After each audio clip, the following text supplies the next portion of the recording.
이육사 문학관. 이 이육사 문학관은 일제강점기에 17번이나 감옥을 드나들며 민족의 슬픔과 조국 광복의 염원을 노래한 항일민족 시인 이육사 선생의 흩어져 있는 자료와 기록들을 한 곳에 모아 육사의 혼, 독립정신과 업적을 학문적으로 정리해 그의 출생지인 원천리 불미골 이 300평의 터에 건평 176평 지상 2층 규모로 지어졌다.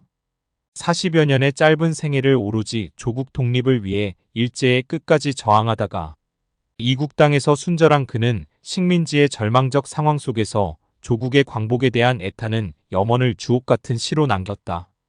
그는 일제의 끈질긴 회유와 박해에도 끝까지 굴복하지 않고 식민지의 백성이 어떻게 살아야 하는가를 온몸으로 실천해 보인 독립운동가요, 위대한 저항 시인이었다.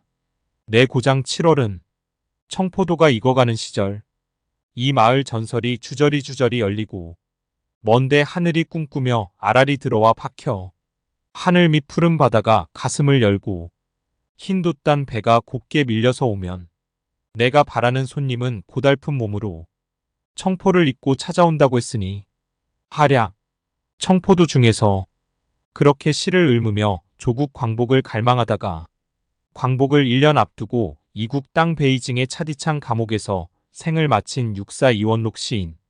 그는 죽는 날까지 우리나라와 중국을 넘나들며 광복에 대한 간절한 염원을 주옥같은 시로 승화시킨 암흑기 최대의 저항 시인이었다. 육사는 안동에서 퇴계 이황 선생의 후손으로 태어났다. 그는 20대에 조국 독립운동에 뛰어들어 죽을 때까지 국내는 물론 일본과 중국 대륙을 오가며 오로지 항일투쟁에 신명을 다 바쳤다. 비록 길지 않은 40생애에 무려 17차례나 피검, 투옥되는 고통을 겪었으니 그 생애가 어떠했는가는 미루어 짐작할 수 있다.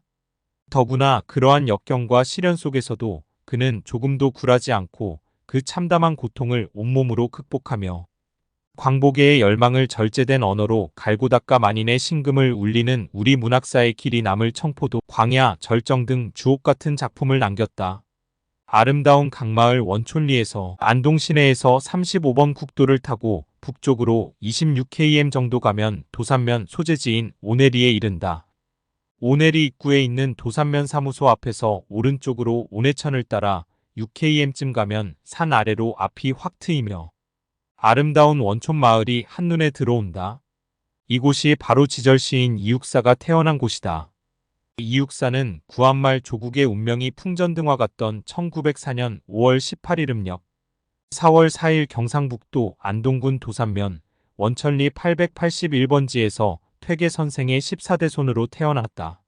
아버지는 유학자인 아은 이가오이시고 어머니는 한말 의병장 범산 허영의 따님이며 육사는 오형제 중 둘째이다. 그의 본명은 원록이고 원삼이라고 불리기도 했다. 자는 태경이었고 필명은 이활 이육사였다. 이육사의 어린 시절, 훌륭한 조상의 후손은 대개 훌륭하게 자라난다. 사람에 따라 다르기는 하지만 대개는 성장하면서 윗대가 훌륭한 가문에는 그 자손도 자연스레 선조들의 정신을 이어받아 가문을 빛낼 뿐만 아니라 나라의 큰 기둥이 되기 마련이다. 일제강점기에 태어난 이육사는 어릴 때부터 일제에 항거하는 어른들의 말을 많이 들으며 자랐을 것이며 조부 이중직에게서 5살 때부터 한학을 배웠다. 육사는 일찍부터 유교적 세계관 속에서 자랐다. 그는 퇴계 이황의 14대 후손으로 순조조의 사간원 대사관을 역임하고 종이풍 가선대부에 오른 이기운의 6대 손이다. 어려서 조부 치언 중식에게서 한학을 배우고 보문이숙을 거쳐 도산공립보통학교 요즘 초등학교를 졸업했다. 선생이 보문이숙을 다닐 때 예안 만세 사건을 목도하게 된다. 1919년 3월 17일과 22일 2차에 걸쳐 일어난 예안 만세 시위는 안동에서 일어난 최초의 대규모 시위였다. 아직 어려 시위에 참가는 못했지만 이를 목도하면서 그는 민족의식을 키워갔을 것이다. 17 나던 해인 1921년 육사는 영천에 사는 2년 연하인 순응안 씨 일양 여사와 결혼하고 처가에서 가까운 영천의 백학학교에서 잠시 수학한다. 19세에는 잠시 그 학교에서 교편도 잡는다. 그 후 대구 교남학교에서 공부하였고 가족들이 모두 대구로 이주하였으며 이 무렵부터 원기, 원유, 원조 등 형제들과 함께 어울려 다니면서 뜻을 도모하기 시작한다. 육사, 투사의 길로 들어서다. 형제들과 어울려 다니면서 민족과 현실에 눈을 뜨기 시작한 육사는 1924년 4월 학기에 맞추어 현해탄을 건너 일본 유학길에 오른다. 이때 관동대지진이 일어났는데 조선 사람들이 이유도 없이 일본인들에 의해 참혹한 학살을 당하는 것을 목격하고 귀국한다. 육사는 귀국 후 조양회관을 중심으로 문화활동을 벌였다. 1926년부터 중국 베이징 등지에서 6월 한국혁명 동지회에 참가해 조직활동을 펼쳤다. 1927년 여름에 조재만과 동행에 귀국했으나 장진홍의 조선은행 대구지점 폭파 사건에 연루되어 대구 형무소에서 1년 7개월간 옥고를 치렀다. 그때의 수임번호 264를 따서 호를 육사로 지었다.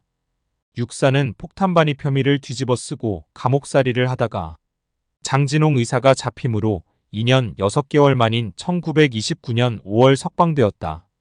1930년 중해일보 기자로 재직하면서 첫 시말을 발표했고 이후 총 39편의 시를 남겼다.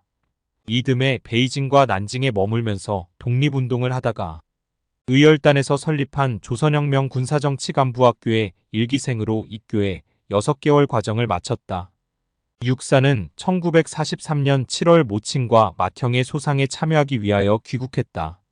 고향 원촌까지 다녀간 그는 안동 풍산에서 1박하고 상경한 뒤 늦가을 동대문 형사대와 헌병대에 건거되어 베이징으로 압송되어 구금되는데 구금 장소는 베이징 주재 일본 총영사관의 감옥으로 추정된다.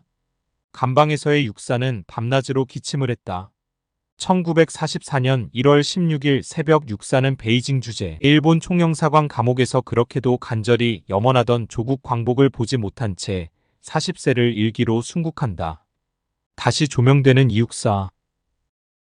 육사는 갔지만 나라 위에 목숨 바친 그의 고매한 정신과 주옥 같은 시들은 세상 사람들의 가슴 속에 남아있어 1968년 5월 고인을 추모하는 문인 및 일가 친척들과 지인들에 의해 안동 시내 남쪽 낙동강 도로변에 육사 시비가 세워졌다. 이 시비는 1978년 안동댐 민속박물관의 현 위치로 옮겨졌다. 시비의 전면에는 육사의 대표시 광야가 새겨져 있고 후면에는 조지훈 시인의 육사를 추모하는 글이 쓰여 있다. 1970년대 안동다 목적댐이 건설되면서 원촌 마을이 수몰될 위기에 처하게 되자 지방 민속자료 제10호로 지정되어 있는 육사생가는 1975년 12월 31일 안동군 도산면 원천리 882번지에서 안동시 태화동 현 위치로 이건되었다. 옹길 당시는 도시의 변두리였으나 도시의 확장으로 인하여 지금은 도심의 빽빽한 주택가 한가운데 위치하게 되어 관리와 선양 두 측면 모두의 문제점을 안고 있다. 1993년 안동군에서는 물에 잠긴 원촌 마을 육사의 생가터를 흙을 도두어 높이고 선생을 추모하는 시비를 세웠다. 비는 포도 모양으로 다듬은 7개의 화강암 위에 동판구리판으로 만든 육사의 모습과 대표작 청포도를 새긴 비를 얹어 놓았다. 그리고 육사 선생의 문학 정신을 계승하고 기리기 위한 육사백일장이 초중고 일반인을 대상으로 안동문인협회와 안동문화방송 공동주관으로 해마다 개최되어 오고 있다. 또 1994년도에 이육사 기념사업회가 창립되어 해마다 육사의 기일을 기해서 육사의 밤을 개최하고 있으며 육사의 정신을 되새기고 선양하기 위한 강연회도 여러 번 실시하였다. 2001년 1월 26일에는 이육사기념관 건립추진위원회가 창립되어 안동시의 적극적인 후원 아래 도산면 원천리 육사생가 부근 천평대지 위에 육사기념관을 건립하고 육사생가를 복원하기 위한 사업이 육사탄신 100주년 2004년까지 완공을 목적으로 추진되었다. 이와 같이 육사는 가도 그의 나라 위에 몸바친 애국심과 문학정신은 해가 갈수록 활발히 조명되어 영원히 이 고장 나아가 많은 사람들의 가슴 속에 살아있을 것이다.